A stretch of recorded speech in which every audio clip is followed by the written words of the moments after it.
Shall we start? If you have read it.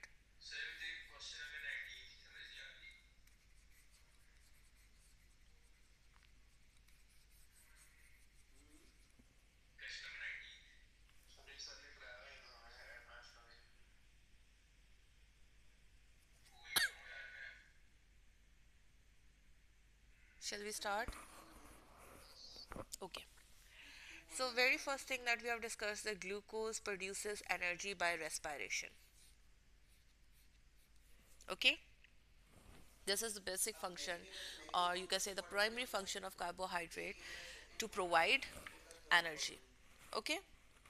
The second thing that we have discussed, that in plants glucose is further stored as food, and that food is called as starch. Okay?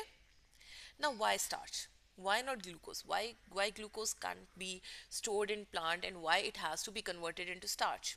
Now, I'm giving you a logical explanation of this. Glucose is a monosaccharide. It's soluble in water. It's sweet in taste. Is it so? We have read about monosaccharides, that they're sweet in taste and they're soluble in water. Okay? While starch is a polysaccharide. It's a polysaccharide, and it is not, or complex sugar, and it is not soluble in water. Okay? Now, I'm taking you to chapter 3 now. We have done osmosis, and we have also learned about two cases. One is hypotonic and other is hypertonic. Remember? If the solution is hypertonic, then there would be plasmolysis. The plant would shrink in size. Is it so?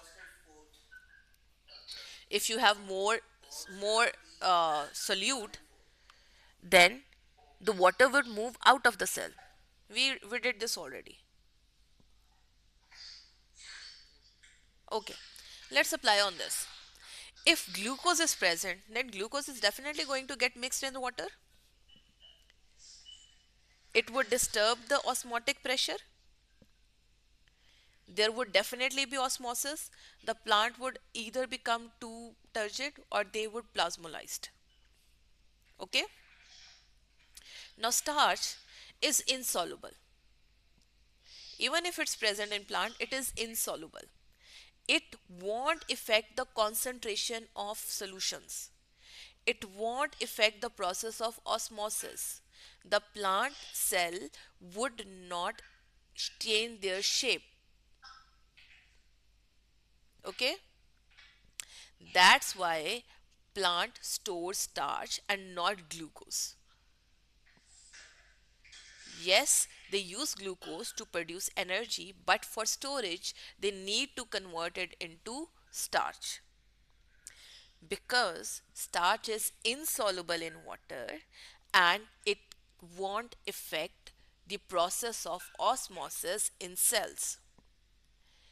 Glucose being soluble will cause the plasmolysis. The plant would shrink. The plant cell would shrink. Okay?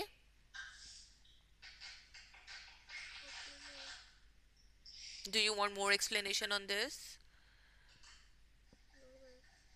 Ata? Okay.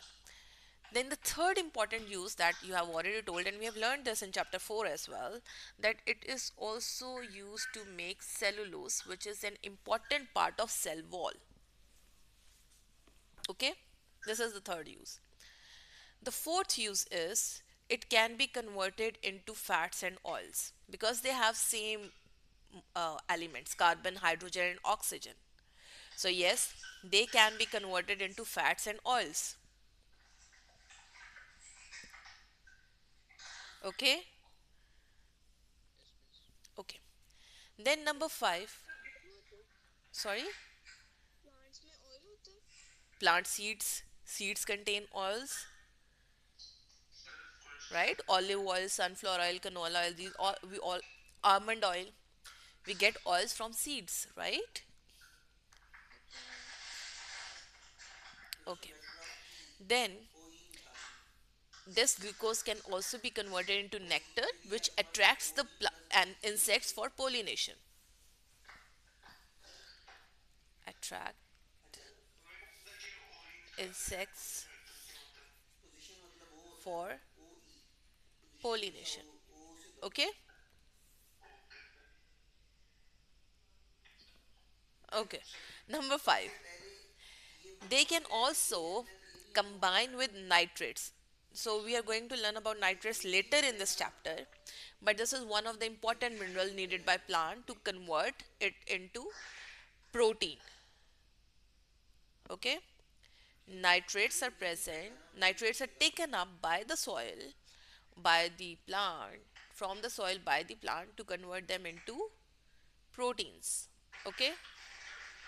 Then the last one, how this glucose is transported. Now we know that leaves make glucose, right? But this is transported to other parts, right?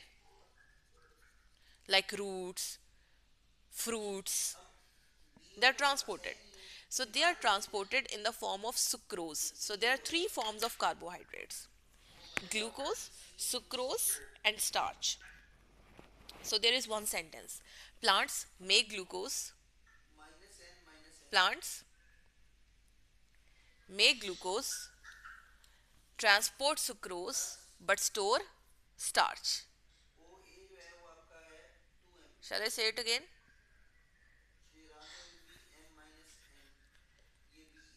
Plants,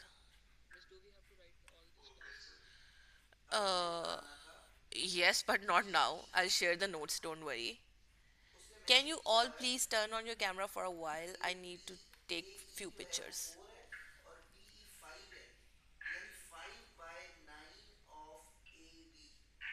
Just for a while.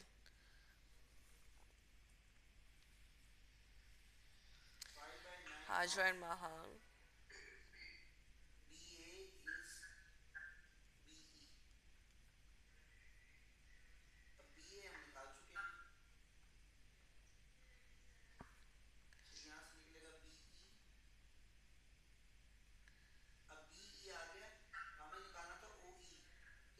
Thank you, Maham.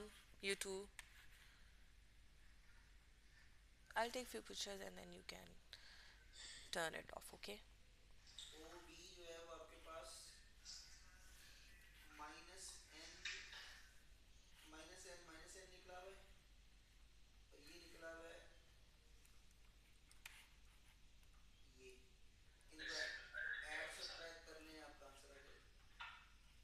So this is all for this, and next right now I'll share one notebook with you. Let me check if I can share the notes, and then you have to write. Okay, wait.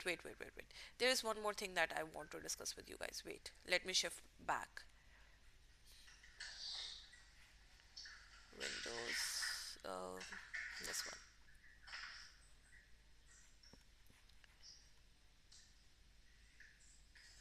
Okay, let's talk about the process of photosynthesis. What actually happen in photosynthesis? So first thing, the plant take in carbon dioxide by diffusion, and water is absorbed by osmosis. Chlorophyll traps sunlight. What would happen next? The light energy breaks water molecule, okay, into hydrogen and oxygen. Okay, water would break into hydrogen and oxygen. Oxygen would be released in the air, okay, while hydrogen combines with carbon dioxide to make glucose, like hydrocarbons, okay, hydrogen, carbon, and oxygen. They combine together to make glucose.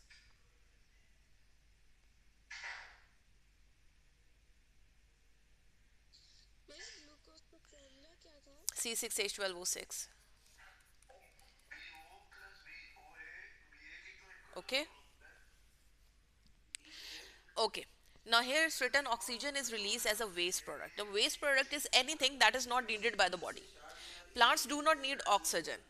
They need it later, but not now. It's extra.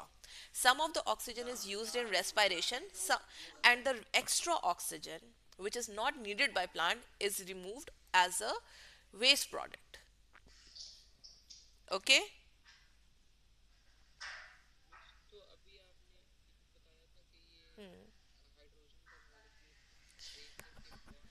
Yes. Better, there would be arrangement of atoms, there would be arrangement of molecule. It would make C6H12O6. Okay. There would be rearrangement. Okay. I'll show you the video later. If you have got this point, then we are going to stop here. Let's move to the video.